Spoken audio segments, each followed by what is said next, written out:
pals! Welcome to another episode of the Plot Pals podcast. Picture this, you're sitting in the theater, you're waiting for the credits to come up, you're waiting for Francis Ford Coppola's latest movie. Yes. The director who brought you The Godfather, Apocalypse Now, The Conversation, who changed American cinema, That's right. has a film in the theater on this day. What in the world? Usually these kind of classic directors, they're just old, dead on the ground. They're 6 feet under, they're drinking their wine, they're partying with their family. That's right. And then there he is, this guy, again, coming back with a risky project. Once more, just like Apocalypse Now. Risking his money, his finances, everything. His company, his dignity is all on the line. Yeah. To come up with this movie that nobody is even going to the theaters to watch? What is happening? Why is there no marketing? What is that? Exactly. But what we know about Ford Coppola is his movies usually come back 20 years after they've been made. So here you are on this wave. You've decided to think about the movie now when everyone is ignoring it, when everyone is not going to watch it. And I will go watch it, and we'll talk about it. We'll talk about everything he did, everything he didn't do, what the hell he was smoking to be making this movie. Right? And to think about it, like, you are in history, history is about to be made, here. And you're gonna be one of those people that are gonna tell your grandkids, oh, I went to watch this in theaters when it came out. So don't miss out. Exactly. It's just such a risk, and it's worth watching and taking the risk with him. That's true. Who's made the film. Today we're talking about Megalopolis, Francis Ford Coppola's latest film in the theaters today. Let's talk about it.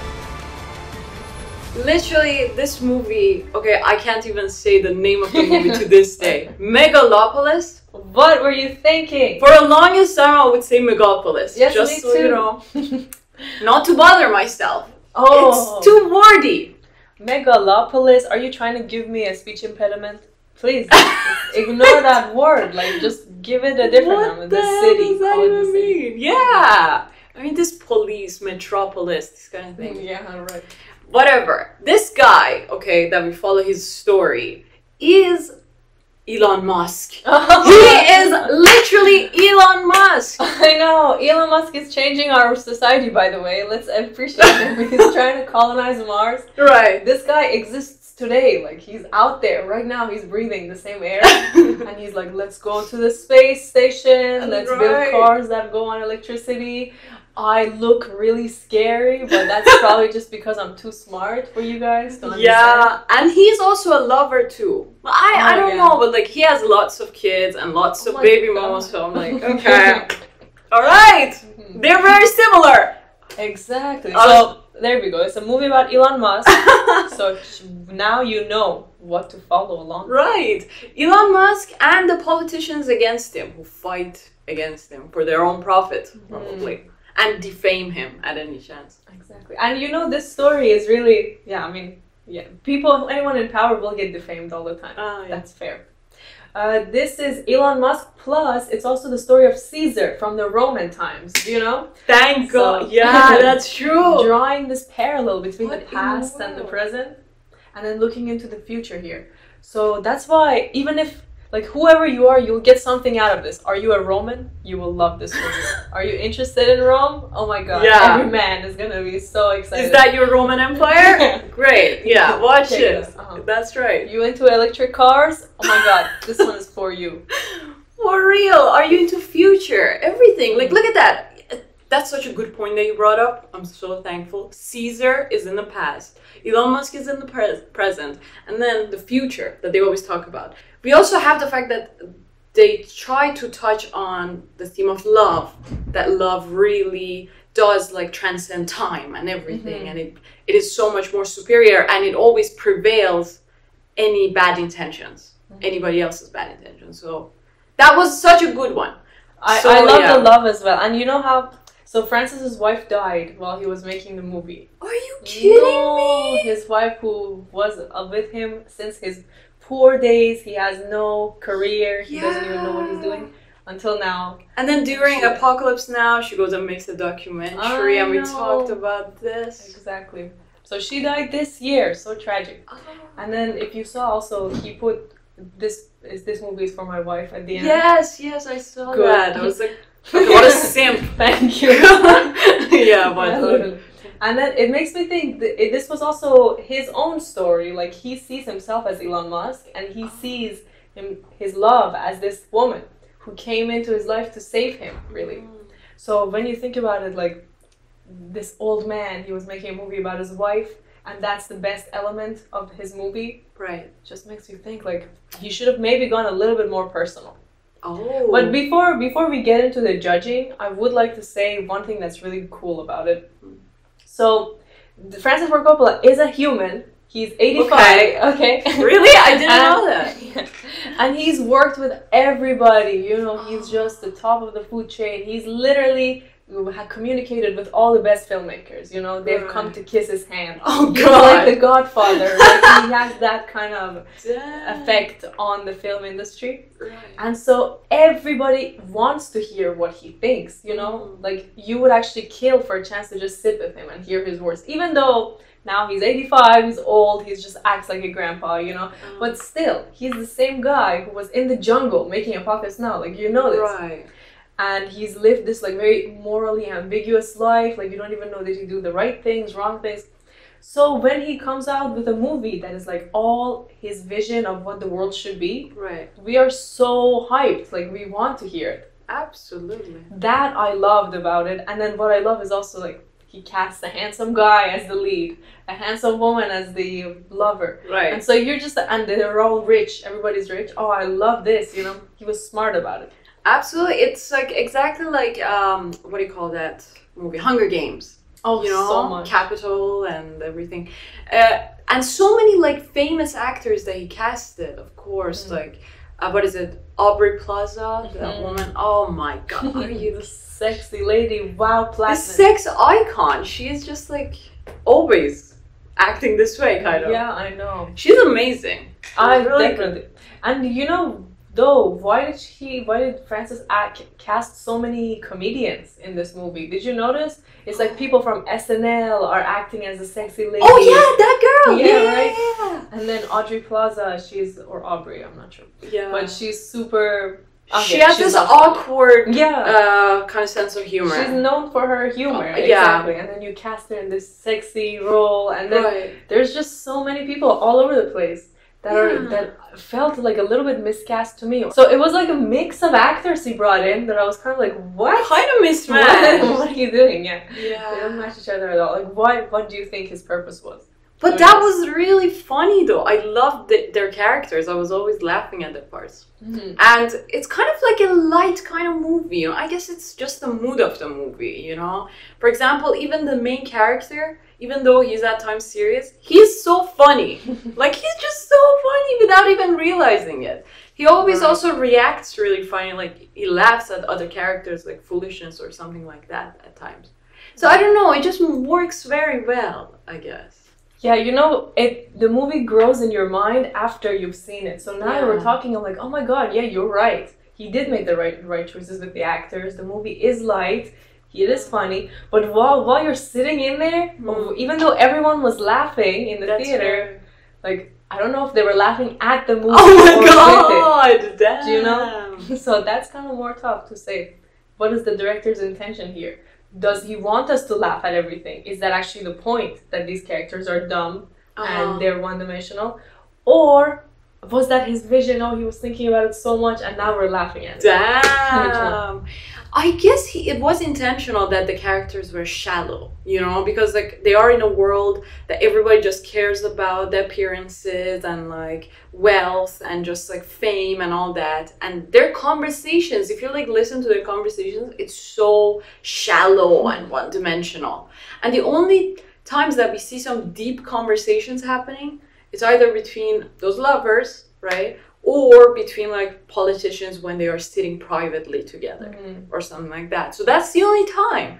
And it's kind of like you laugh at this absurdity of city people, you know, people that are like rich city people, obviously. And then you kind of draw a parallel in your mind between that and the reality that you live in, you know, the higher class people. It was totally, definitely a replica of Hollywood and like this whole world of, you know, rich people, celebrities in America. You know, the models all coming in and like people just, I don't know, watching them. Why were these women just watching these models like that? Like everybody's a model, everybody's taking photos, everybody's just like, and then this happens every day. Yeah. Rich people go sit there, dress the fuck up, put so much makeup on, wear fancy outfits, just to sit there and watch some other person walk with fancy outfits. Right. What do you mean? What are you doing with your life? Oh my god, that's so right. Yeah. What is that? So it's kind of like maybe he was kind of making fun of this, or like it's satire, basically. Satire, social satire of city life, basically. I think that's what this movie is. Exactly. And you know, it's also, like we said, a direct conversation he's having with the audience. That's so unique. I've never seen such a thing. So? You know how Caesar, his main goal is to start a conversation? Right. He keeps mentioning this, like, we need to have a conversation about the future. Uh-huh. First of all, I've never seen this. Who the fuck, like, which character's goal is to have a conversation? Usually goals are like, oh, we need to destroy the city, we need to build it, we need to kill everybody, you know? But just the fact that this guy's whole goal is, let's just sit down and talk about it. Like this, the world that we live in doesn't have to be like this. Let's just talk about it, how we could make it better. That makes me think, like, that's just the director talking to you, you know? The world doesn't have to be so dirty. We don't have to be so mean to each other. We don't have to live in these kind of buildings. Like, we can, just like Elon Musk is thinking too, like, we can just all have electric cars. We can do this and that, and the politics can change. And yeah, even like Elon Musk is working on this like satellite internet that could be accessible to everybody for so much cheaper. But politicians do not really agree and do not let him expand. Why? Because they have contracts with these like service providers, especially like in Canada, which is like basically Rogers is a monopoly. Don't come for me, Rogers. Don't kill me. They're gonna send someone, you know? These monopolies, I know. So like that's the thing. These companies do not allow these kind of futuristic, I don't know, these kind of helps, these kind of things happen for people. They will not allow it. Now you go on the subway, you don't have any, like, you can't talk to anybody, you can't go on your phone, like, with internet or anything, even though there is, but, like, it's not, the connection is not that good. But with that satellite internet, everything could be solved. We could be connected all the time at so much cheaper. Dang. But these rigid politicians, they're trying to just save some money for themselves. They're afraid of change, probably. They're afraid of losing their connections. Yeah. And that's happening today in the real world. And he just shows this in the movie. That's right. That's what movies are supposed to do, really. Like, one part is entertainment. And we are judging, a lot of people are judging the entertainment value of this film. They're saying, this is not the kind of thing we're used to. That's why we hate it. It's not exactly feeding us these details that we need. But this is now going a little bit beyond it. Like, it wants this fucking guy, he's gonna die, for Coppola is gonna die. So he's making his final movies. Yeah. And just like saying what he thinks about this world. That's true. It's kind of amazing. And if you think about it in terms of like the entertainment part and people's judgment about it, it's like, take this. For example, this movie is completely different from any other movie Ford Coppola made or any other movie ever made. So it's like exactly like Caesar's character, you know, who is futuristic, has this vision that is nothing like people are used to. So this guy, this director is fighting for his vision and is showing that. And if people don't like that, it's okay. If there are like disagreements, that's all right. He's gonna find these people, and in time, I think it will grow on people. Absolutely. Like something that stuck out to me was the fact that even though it looks like, you know, at times it looks like just our city, our reality, but then there are also elements of magic and like futuristic that people are used to, you know? It's like so ordinary to them. I don't kind of quite get that. Or like, I love it. That's the thing. That's the kind of thing that I've never seen before. Because like, yes, there are streets in the movie that we see that are just like ours. And then it goes to shots of, I don't know, something more magical, more golden. I know. And everybody's okay with that. Like everybody is, like that's normal. Exactly. They don't even bring it up. It is so weird when you watch it because it's like, oh, they're sitting inside a flower and nobody's bringing this up. Like, are they amazed? Are they shocked? But then it makes you think, what if the director is saying, these are the kind of technologies that we have, but we are so used to it that we don't even notice it. Like, just this fact that we have internet most of the time and we can connect to people millions of kilometers, I think. Like, thousands of kilometers away. Like, that is so amazing. You know, 100 years ago, nothing like this existed. So maybe this is a way of anything that's gold is a way of showing all this technology, but just in a much more visual way than, let's say, oh, we have internet, we have flying cars. Even though I think they even had flying cars at some point in that city. Right. But they just make it gold so that it can be like, this is a little bit in the future, and anything that's new, we are gonna distribute as gold. I think so. That's the thing. Like, everything that is a little technologically related or something, that is gold. You're right. You're absolutely right. But anything in the scums, anything is old as time, is dirty and like dark and At the same time, don't you think it's too simple now that everything that he wants just makes it gold? Like, for example, he has a circle of gold floating in the air, and we're supposed to accept, okay, this is Megalon. What the fuck is Megalon? No, what is it? I don't know. I don't know. This is the product that can save everybody. Like, okay, where is it coming from? Did you make it? How is it flying right now? Right. It's just like this mirrors that are just in the air, and just absolutely no explanation, like a fantasy movie. Right. That was awesome. I don't even actually remember that, so that's even crazier, right? Wow, I don't know. There are just so many things happening at the same time. And then there are times that when he wants to tell this story, it's like visually, there are just, the screen is cut into 3 parts, 3 sections, and that's it. And you don't even see, like, it's basically just pictures at times. It's not even a video. Okay. Yeah, they just put that, and like, these are the kind of visual things this director used, techniques to tell the story. And that's something I've never seen in the theater. It's almost like a super modern thing where it's all portrait, like a phone device. It's like 3 portrait videos right beside each other, and sometimes they interconnect and sometimes they have nothing to do with each other, and you're just kind of like, okay, which one do I look at? Why are you doing this to me? I'm used to this landscape thing. Right. It's like another technique, you know. It's a new thing. I've seen this recently, definitely, mostly like in theaters, but I'm not a fan of these things. Yeah, me neither. But I appreciate that it's new. That he's trying something. Exactly. Or what about that scene where you see him and he's like in this little square at the bottom of the screen? What was that? If you remember, at that scene, the lights of the theater came up. Did they come up for you? No. Okay. And that was like nothing had happened even up to that point. Oh dear God! So we were just shocked, like, what? You're gonna end it like this? What the fuck? What a scam! And probably you were raging. Oh my God! Raging, but then when you realize, then the lights slowly go down again, and this guy's giving an interview, and then it goes back in. That was great, but like, why do you think? Like, he just wanted to give us a heart attack, the audience? Probably. Like, what was the reason? It went completely black, and I think there was nothing happening. No sound or anything, right? Maybe, What in the world?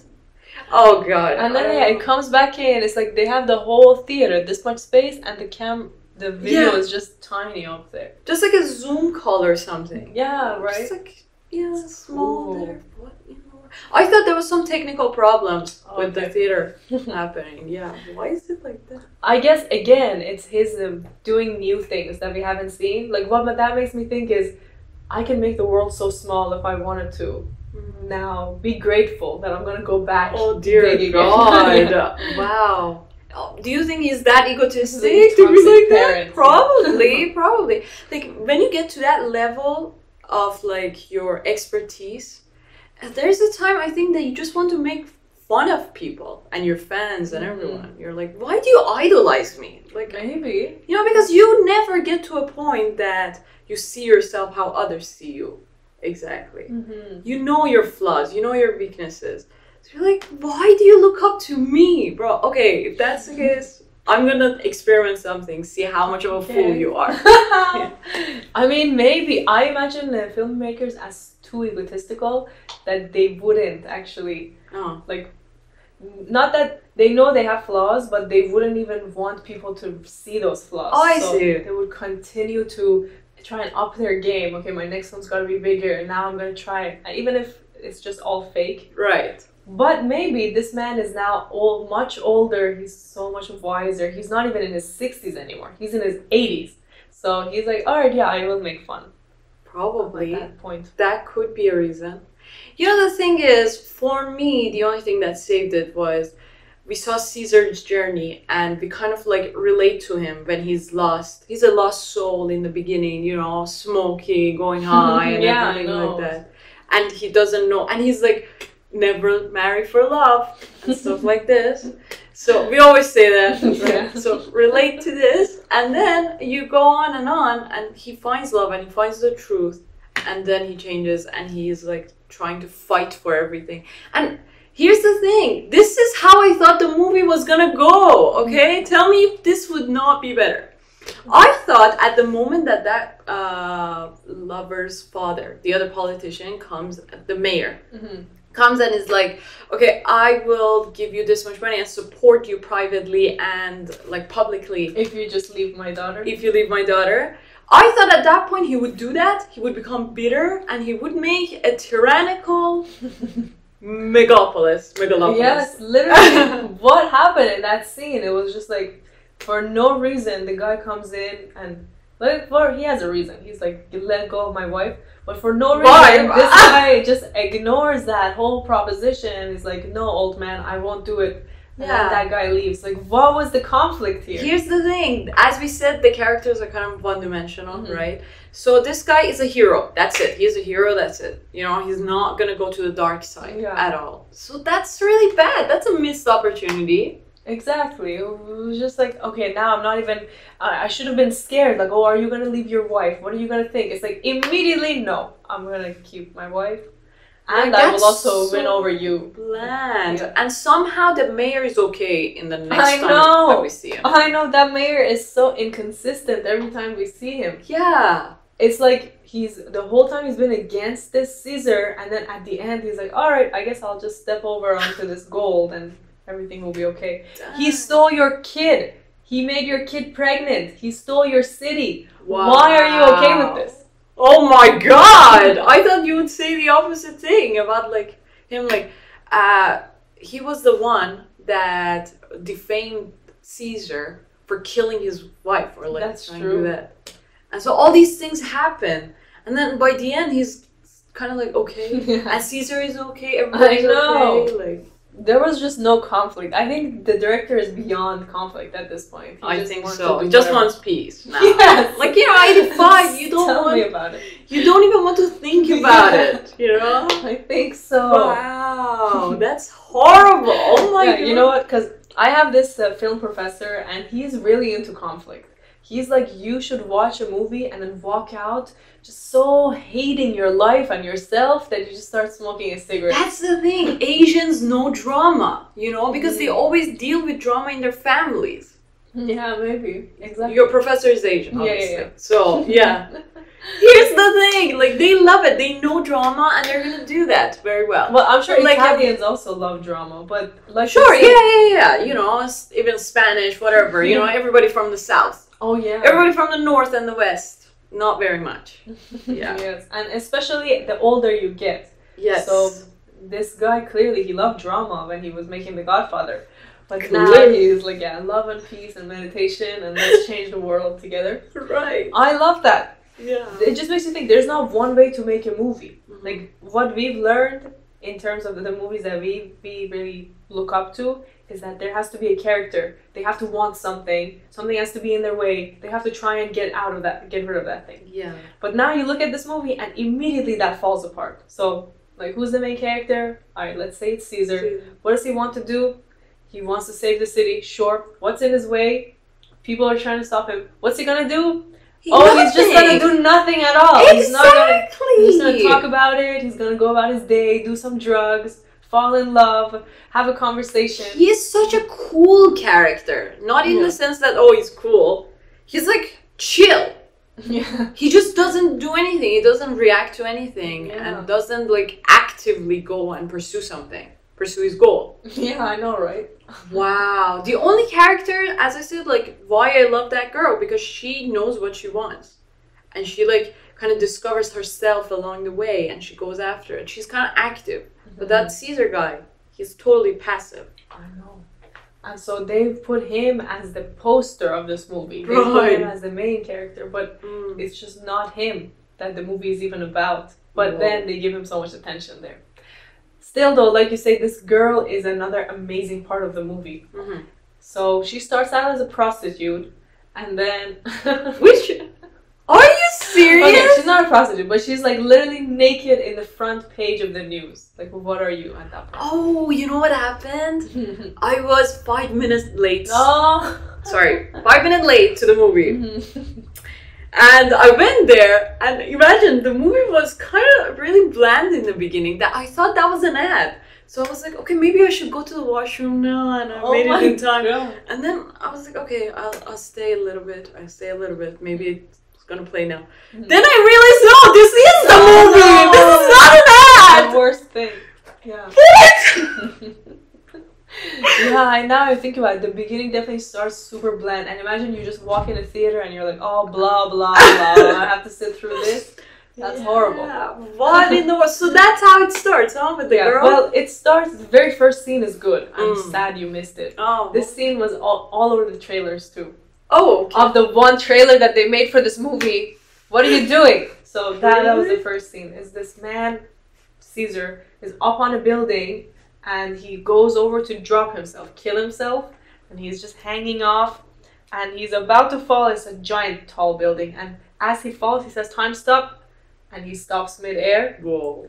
And he comes back and he's like so conflicted, like, should I have killed myself there? And you learn, okay, he's a little bit struggling interiorly. He can internally, he can stop time. He's like kind of, I guess, rich. I don't know, why is he on top of this building? So the first scene was great, and then immediately just damn. Yeah, it goes probably like in the city and everything is kind of normal, huh? Yeah, right after that there's naked girl on the news. Oh. And then this guy is trying to demolish a building, Caesar. It's kind of random, certainly. But we are beyond that. We're beyond judging. Absolutely. We're just trying to get to what he's saying. Right. What I love about this romance is the complexity of like, did this help Caesar, or did it actually ruin his life to fall in love? How so? It really helped him. Because he had some goals at the beginning. Like he wants to save the city. He's talking all over the place. He's giving Hamlet speeches and and he has that goal. Yeah. And then this girl comes in like, teach me everything. I want to be your assistant. And then at first he's like, okay, bitch. Like if I want, I'll talk to you, but I don't have to. But then he starts to depend on her so much that he can't even, like, they sleep together, they go everywhere together. He's like, oh my god, I can't stop time anymore. I need you to help me. And so he's like losing his abilities because of his dependence on this girl. And Good point. Do you know, that's so hard for him. Yes, because like, as we talked about it all the time, love could never be, eternally at least, the true love could never be between two people. It's always like some sort of divine, love is a big entity that it contains everyone. Everything is made out of love. And so it's not a specific thing between two people. If you attach it to one person, if you lose that person, you're going to lose everything, yourself, everyone. And so you're going to be unstable.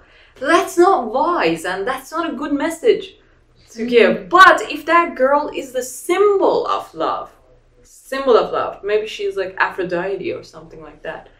I don't know, it's Greek, but it doesn't relate to romance, but something like that. If she's the symbol of love, then I love this movie. I love this message, because love is the thing that could help you stop time, be in the moment, create beautiful things, and it always prevails everything. That is the love. I mean, maybe it represents that. I mean, what I would say clearly it represents, like, also man and woman. I feel like we can't get over this because they have a baby together. Right. And then she helps him forget the older wife. And they're like kissing in the movie. So I feel like it's definitely a man and woman wife relationship. Definitely. And that's why, if that's the case, like if the message is yes, love between like romantic love is gonna prevail, I don't think so. Yeah, but what if it's this, that love between two people on the same wavelength is gonna prevail? Like, what if it's about these two people who want the same things and who complement each other, and their connection actually brings them peace? Right. Oh, definitely. That's also a thing. But as you say, that he becomes kind of like more dependent on her, that's a problem. He has to fix that. He becomes so dependent, because he's ready to give up on all his goals. But at the same time, like, she stays over, she goes to medical school to come and save him, remember? Like, she's clearly very committed as well. I know, I love that. She's definitely Viking material. Yes. Like, put a ring on her already. What are you doing? So that I love, like, and you know, that makes me love that first scene when they meet so much more. Like, that first scene is kind of, he's being sarcastic. She's like, oh, you don't acknowledge me as a human? And then you think about it, oh wow, he's gonna be so fucking obsessed. That's what I want to see. Yeah. To see this girl prevail. That's so good. That's so amazing. But like, I feel like the connection kind of came out of nowhere suddenly. She just walks in the office and they start talking like that, and she's so entitled, by the way. I don't know. Just like, I'm the mayor's daughter and your rival, the one that defamed you and ruined your life, but I could be an intern. Hire me here. I know. And that guy, he has a good sense of humor about it. He humbles her and everything. That's good. But then immediately after, he just, I guess, falls that she's attractive. Like, what does he fall for?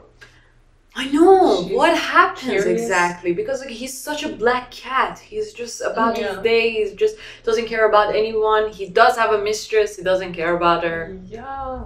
That girl is always following him. Is like in love with him. What is the point that he realizes this? Because it definitely did come out of nowhere. Yeah. Because after the party, right? After the party, he is completely like drunk and high and everything. And she takes care of him. But he doesn't know that. Oh yeah, you're right. He's totally unconscious. So when he comes back, he's somehow on the clock. Right? Oh, that's immediately after? What the fuck? That's horrible. Yeah. What I noticed, the first point I noticed that he changed his mind about her is when she's like, I know you can stop time. And then they take a good 1 minute just on his face. He's like, slowly takes his coat off. He looks at her. He's like, oh yeah, I can stop time. What do you know about it? So that makes me think that guys are obsessed with girls who take an interest, yes, and like make them feel more valuable in that case. I think so, yes. He's most proud of his accomplishment that he is able to stop time. No one on earth is able to do that. So she brings that one up. Yeah, you know? She really does bring that up a lot, quite a lot of times. She just knows how to like compliment him and how to like manipulate him, even though her intentions are not bad. But it also makes me think she sees deeper than anybody else is able to see in him. So no one else knows he can stop time, but she's able to actually perceive this. Wow, that's cool. They're on the same wavelength. Yes, and I think there are so many things like this is true love. But then there's that other girl, you know. Wow Platinum. The reporter, the journalist. Wow Platinum. Oh, the Wow Platinum. She also thinks she has love for this guy. But that's also infatuation. She's totally infatuated. And we see, like, this is the kind of thing, like, director had this intention to tell you, oh, infatuation is not going to work like that. And love is the one that always wins. And here you can see it, like, over and over. Yeah. He calls the movie a fable, so that makes sense to me, that he's just telling us exactly what his moral stance is on everything. Right. This is my fable. Okay, sense. Yeah. I mean, at every turn, if you think about it, like, everything that happens is just... Yeah, everything that happens is just some moral lesson. So direct, so in the nose, as you say. Yeah, exactly. Just like... But we still like it. You know what we like is when he takes drugs. Oh, yes, I did. That was one of my favorite scenes. Like the whole part of it. That whole part of like when they go to the party and there are celebrities everywhere.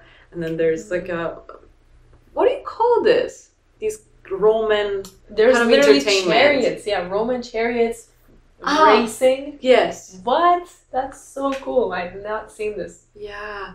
And then you see this virgin. What is this? What the fuck is this virgin? So Yeah, cool. let's think here. It's like this 16-year-old virgin. Everybody is about her age. okay. So everybody's promiscuous in that city. Everybody, just like maybe Los Angeles. Mm-hmm. You know, everybody's like that. So if there's a girl, a 16-year-old girl that is somehow like pure, that's a 16? miracle. Yeah, That's a horrible. that's so horrible. So young. Yeah, I know. But then that's like they celebrate that. Even though everybody would laugh at her face if she was in my high school, but whatever. Really? At 16. Wow, yeah, and everybody's betting on her, like, let's bet how long she can hold her virginity. What? What does that mean? Oh my God. What is this all about? And then we find out she was even lying about this. Whoa. I guess something about how influencers are putting an image out of themselves that is Yes. not even the truth. Yeah. They play a role. Like they want to see like what people want, and they embody that kind of symbol kind of for them. And then we find out even not only did she lie about her age, but the video was also fake. The sex video. What? So what is the arc? What are you saying? Oh, AI. The Yeah, dangers yeah. of Yeah, AI. yeah. Oh my God, There you that's go. definitely gonna happen in the future. Mhm. I'm really expecting to see more and more of this. And this is like really scary because they can take one photo of you, one video of you, and we have like hours. Yes. And then do anything they want. So, Yeah, for real. whoa. And no one can tell if it's doctored or anything like that. Right. So But at the same time, it's kind of good. You know, imagine you just searching up Ram Charan. Yeah! Bring up the video. 100%. Yeah. You take your celebrity crush, you add his photo, his video to yours. And Oh my bam! God, that's so smart. Yeah. What else were you thinking about? Just his own person. Oh my God! Oh, no, definitely, yeah.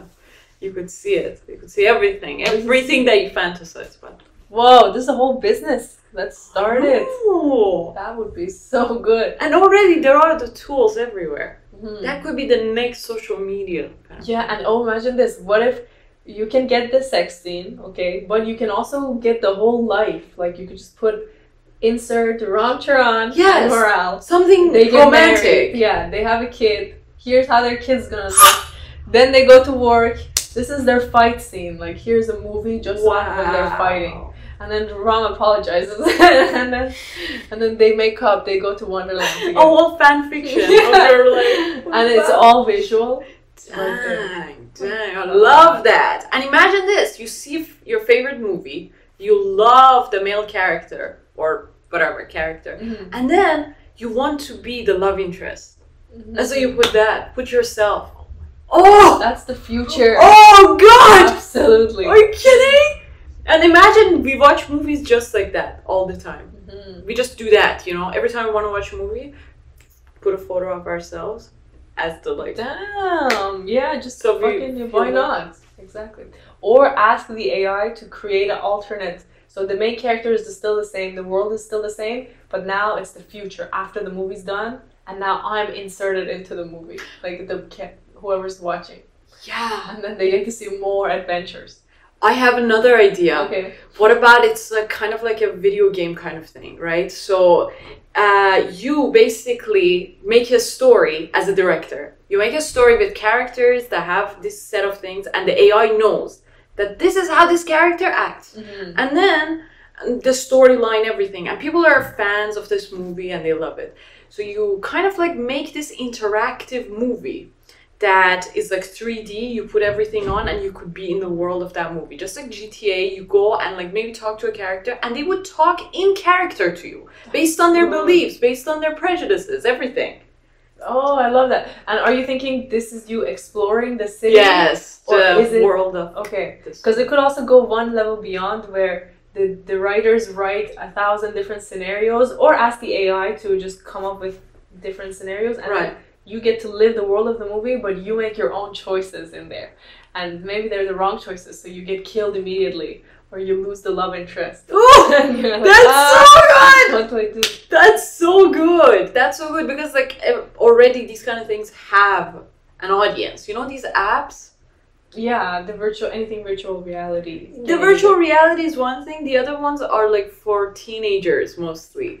That are like, okay, clean up this girl, find the wife. Yeah, exactly. Yeah. Exactly, that's right. Yeah. So if you could make something more interactive, something more 3D, and something that people are a fan of, like a storyline, characters that people love, and then let them be in that world. Oh my God, see, what is happening? That's what it is. A movie like this is able to now create the conversation. Right. Just based on the sex scenes we got here. But anyway, there's that one AI shot. Right. But now we can see another future. Like, this is where movies are going. Undoubtedly. We're going towards reality. It has to be more like reality. It has to be virtual reality. You're stepping in it. You're part of it. You get to make difference in it. Yeah, beautiful. It's coming. That's the kind of thing. Like, this movie is like on another dimension. Just like as I walked out of the theaters, I just wanted to change the city, you know? I was no longer thinking about, oh, what is my tiny little life is going to be? Like, what am I going to do? Am I going to be famous? Am I going to do that or that? It was so much bigger. And my mind was like great. Expanded. Like, wow, there are so many possibilities. And what am I doing just thinking about? Like, we got to be visionaries. We have to think big. We have to plan for people, you know? I just love the influence and the power that those people had, especially Caesar, because they had the power to dictate people how to live. And that may come a little wrong here. Yeah, I know, but everybody wants power. Why not? Yeah, especially if you have a right way of doing things. Like, yes! Guys, I know that this fork will make your life easier. Let's all use it. If you are able to make everyone use forks. Yeah. Or like you have a principle of life that really works and you believe in it. Why not just share it with everyone and make them also live the way that you think is good? And it's not even about power, it's more about the collective mind. So I figure something out. Let's all have this one figured out. So it's not like one person is struggling with addiction, one person is struggling with their family issues. Like, we all resolved this. Now we're on another level. Now we're thinking about the city. We resolved this. Now we're thinking about the jails. Like, everyone is on the same level that way. That would be so good. And a simple movie can inspire you to start thinking like this. That's why Megalopolis is so worth watching in the theater. Goddamn, after our conversation, I'm gonna watch it again now. I have to. Yes. Go in the theater and just like, okay, what do we need to do? Megalopolis. Yeah. Civil engineering, what do I need to study? I know! For real! Can you imagine? Or like all literature that he was talking about, or sciences. Like all these knowledge that we could have at our fingertips. And it's just so beautiful, like these things that they were talking about, these great people like Emerson, or I don't know, these kind of like people that they were like quoting all the time in the movie. Like, we gotta know their philosophies. Right. And especially they quoted Marcus Aurelius so many times. Yeah. And we talked about him, right, before? So he has a whole book. I mean, he has many, I'm sure, but this fucking king, he wrote a book. Meditation. Yes. His own journals on life and living. We should be reading that one. Definitely. And then learn the quotes. Just quote it every time, you know, on the podcast. It's just going to be quotes of Marcus Aurelius. For sure. That would be a good step. Yeah. While we're talking about Marcus, what did you think about the worst scene of the movie? Which one was the worst scene of the movie? When you were watching, was one of them just like, wow, I can't believe you, how dare you with this? Oh, God. I loved all of it. Really? Okay. Yeah. Let me tell you what my worst one is, and then maybe you remember it. For me, it's the Marcus Aurelius scene. So I love the quotes of Marcus, no problem. Yeah. But that scene, the structure of it is so fucked up. So they've just found out they're having a baby. Yes. And now the conflict is, okay, how do we tell my dad? My dad hates you. Right. My dad is not going to be okay with this. So then cut to another scene, the dad is there. Okay, how are you going to tell the dad? no babies brought up. They just sit at a table, everyone's smiling, and they're like, oh, by the way, this is Marcus Aurelius' quote. Oh, by the way, I think you're wrong about this. Yeah. Oh, my daughter is a really good quoter. Yes, let me quote you something. And then she's like, Daddy, here's one quote, but let me just quote 2 more for you that says you suck as a person. And then they just do that, and he's kind of sat there. And she sits down now, like 5 minutes into the scene, she's like, by the way, now that we're having a baby, she doesn't even say, like, excuse me, can I bring something up? Like, I wanted to talk to you about this. She's just like, as if she's already mentioned, right? That sounds like they've already talked about it. And then the dad is like, what? You're having a baby? And then she has the audacity to be like, yeah, we're having a baby. If it's a boy, we'll name him Francis. If it's a girl, we'll name her At that, I was laughing so badly, but nobody else was laughing, so I was like, why is nobody getting it? I know. Well, how dare you call the baby Francis? Why would you even bring that up? And the conversation has no place there. Because oh my god. Imagine, like, your dad hates this child and doesn't want it to exist. So you're like, by the way, the name that I was going to give it was Francis. Like, what? No, at this time you're talking about the existence or non-existence. The thing I was mostly like concerned about was the fact that the director decided to put his own name as the name of the baby. That's crazy. Why do you think you're here? Oh my god! Do you think you would not notice this? Right. It's horrible. And you think you're the byproduct of this genius and this loving woman? Like, that was just crazy, unbelievable. Whoa! Whoa! Who does he think he is? But it was really funny. Like, do you think his purpose was to be funny there? Like, I think they were dead serious. But yeah, I I was laughing. They were so serious, Yeah. Everyone in my theater was laughing to 11:11. Oh! Nice. Beautiful. So, yeah, maybe it was his purpose. Maybe he just doesn't know what he's doing.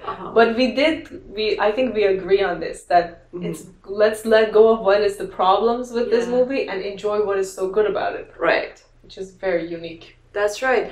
And as you say this, I can't remember really a single scene that I hate. I guess another scene that I kind of hate is when Val Platinum, she's trying to get Caesar back. So it's the middle of winter. She walks in with no coat outside. Yeah. And she's just standing there shaking. And Caesar is like, we're wondering, like, what is he going to say? Is he going to say, girl, if you think I'm going to come for you, you know, you're wrong. But the only thing he says is, wow. Wow.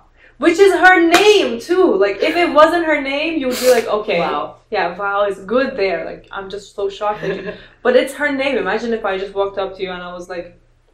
Well, it doesn't work because the exclamation, like, is the wow. It doesn't work. Oh my god, yeah. It doesn't work in any other case. No, it doesn't. And I think this is intentionally probably funny or something. I guess. Because this guy is just like the SNL. This is totally an SNL movie. It's very SNL-y. Oh my god, now that I think about it, you know when SNL is trying to like sometimes make some trailers that look like real movies? This is definitely one of those parody kind of like movies. Such a parody, I know. And I thought that was a bad thing, but now I changed my mind. It's really funny because like he's definitely like the Chad. Yes. You know, just like, okay. Yeah. Exactly. He's the Chad. He says the one line. The one line is the character's name. Like, what? That's clearly supposed to be funny. That's right. And then the other woman is so desperate for him. Even when she sees that the guy, like, lost half of his face. She's still like, oh, I love you so much. Let me kill my husband for you. Yeah, at the same time, I love you, but I will also hurt you. Oh. You know? She said that? Well, she's thinking it because she stole all his money. Right. She cut off his money and funds. Oh dear God. That's a whole... She's so toxic. Yes, exactly. Oh, favorite scene. Favorite scene for me, definitely when he's like... Oh, definitely when they're on the clock and they kiss. It's so beautiful. They have a rose. It's so romantic. It's so romantic. He's saying he's no longer able to stop time. And she's saying, hold my hand and together we can do it. Yes. That's so cool. It just shows like sometimes all you need is the confidence of one more person and then you could fix whatever problem you had. Right. Awesome scene. The thing is, I love their love for this one reason as well, that they don't trauma dump on each other, and like they don't bond based on like their past or anything like that. I love that. Interesting. Like they don't really talk about it. Yeah, they don't even discuss like the wife that much, or like he's like, oh, this is what happened to me, and then she's like, oh yes, I had this boyfriend, maybe that. I love that. Yeah, they're so in the moment. Their love is. That's awesome. Yeah, I know. Good job, Francis. We like that one. Right. My favorite scene is also when he's in the car, Caesar. He's signing an autograph for a 12-year-old boy. Oh my god, that was shocking! That was insane. Holy shit, I never saw that. My jaw dropped at that scene. I did not believe it. It was so shocking. That's crazy. You wait for that scene. We won't even tell you. Wait, did I just tell you? I don't know. No, I don't think it was. But that scene is insane. Like literally when Anna says my jaw dropped, I believe her. My jaw also dropped. That's nothing like I've ever seen. I audibly gasped. And there were so many people also in our theater too, even though I didn't expect that. But nobody reacted at all. But I was like, what a bunch of robots. Oh, I know. Nobody clapped. I was pissed just like you. I was the only one. What the fuck does that mean? You come here, obviously you know the director, you know who he is, and you don't clap at the end? What is wrong with you? Yeah, what? I don't know. I hate it. In culture, my theater, you know, some people lack it. Exactly. Thank you. Thank you for saying that. And in my theater, though, even if people didn't love the movie, they were all like, really? You know, not in. That's the thing about your town, you know? Yeah, literally. And so it makes me think, like, you should clap for every single movie, even if you hate it, disgust it. Yeah. Just do it. It makes you feel better later when you walk out. Exactly. It's hard to make a movie. And on this scale, with this vision, it's 1,000 times harder to do this. I know. One big complaint, where was the marketing for this? What were they thinking? Why does no one know it's about these nowhere, yes. Maybe, okay, there are different kind of campaigns for marketing. And some of them, you know, these kind of luxury brands and stuff, they don't market like that, like the rest of the brands. Like, I don't know. The watch. What's it called? Rolex. Yeah. Rolex is not going to put an ad on YouTube, even though maybe it does. I don't know. It does. It's probably... Okay. Something else. Ferrari. Ferrari's not going to do that, you know? It's not going to put his ad there. But others, Mazda is definitely going to do that. You're right. So here's the thing. The market is not there, you know? It's not on YouTube. It's not on TikTok. It's not probably... Maybe it is on YouTube, but like not anywhere else. So, and it's a luxury thing. They don't want to cheapen it with like broadcasting it everywhere. It's a gem. That was their intention. They thought that we should make this so exclusive so people who only know about it come. But they were so wrong, because this is a movie for the people. This is supposed to be a fable that wakes everybody up. Right. Their tactic should have been, schools need to hear about this, universities need to hear about this, there should be campaigns here and there showing it everywhere. Young people need to go watch this movie. Yeah. And you know what? On the subway today, I saw maybe 20 ads for this TV show, The Real Housewives of New York City. And by the 10th ad, I was like, oh my god, I really want to watch this. Like, how exciting. And they're housewives, they're in New York. And it works! Yeah, I know. And they didn't put one fucking poster anywhere inside of entirety of Canada. Like, what are you thinking? We need to see it to know that this movie is coming. Absolutely. When it's like always in your face, even though you're decided on not watching it, you will definitely watch it because it's planted in your mind. One day you will, even if it's like 10 years later. Damn, yeah, right. Yeah, this is just like, they didn't do that. That's right. It's about the city. They should have put it on subways. They should have put it on everywhere. Like, just giant buildings. They should have done things like, oh, a building is breaking. Yeah. And then this is like fixing it. Or those giant protractors. Like, they could have done so much. Oh, God. Or like, you know, some buildings that are like gilded. They're like kind of golden. Trump Tower. They could have put the poster on the Trump Tower. Exactly. exactly. Apparently, Oh, that's so political Yeah, too. yeah. It's so let in me tell you character. about it. What in the world? We should have been in charge of that marketing campaign. Yeah, It's not late. We could like seriously. email Francis Ford Coppola and like say, Let's fix this. Yeah. He spent 120 million. Like, you could spend a Okay. couple more million to do this. he's just good at I know. spending. Yes. He's just good at that. But he doesn't know where it goes. He has probably some assistants that are so corrupt. Just put the money in their own pockets and just say, yeah, we did that. Exactly. What the fuck? How dare you do this to a kid? Like, he's a kid at heart. Really. Of course, when you get to a certain age, you You're go back to your... Yeah. I know. So we'll reach out to Francis. We'll let you know how it goes. Yeah. And watch the movie in the theater again if you can. Maybe we'll see you in the theater there. One thing before that really touched me at the end of the movie, because we really love it when movies are emotional and they emotionally shake you. And the part that did it for me was when he was standing and giving a speech at the end. And one of the things that he said is that we are humans and this is like really important. And what did he say? We are one of a kind. We're the gems of this world. And like, that one was so good, even though I'm totally misquoting him and I'm butchering everything. But it really is a wake-up call. It was so beautiful and it made me so emotional. Like, that's what we always talk about. That's like exactly what it is. Humans are the gems. They're so valuable. And we have to know our value. We should not let it go to waste with like these stupid little challenges that we make for ourselves, with these schemings and like these things that we make other people's lives so much harder. We make our lives so much harder. Why should we do that when we could just do our purpose, be in the moment and create more and make life, like life is the most important thing. Make life easier, make different experiences for future people, for people that are going to come to this life one day, That's our purpose, to make a sort of like different experiences, different changes for people. Perfectly said, exactly. And this is his vision. Yes. And it translated to you. And you were able to communicate it. It was so beautiful. I was definitely on the verge of tears. Oh, that's perfect scene. Yeah. And in the same scene, he just keeps saying, let's wake up and let's talk about it. All I'm asking is for you to talk about it. I don't want your money. Should have a podcast. Yeah, I know. Fucking Caesar started already. Right.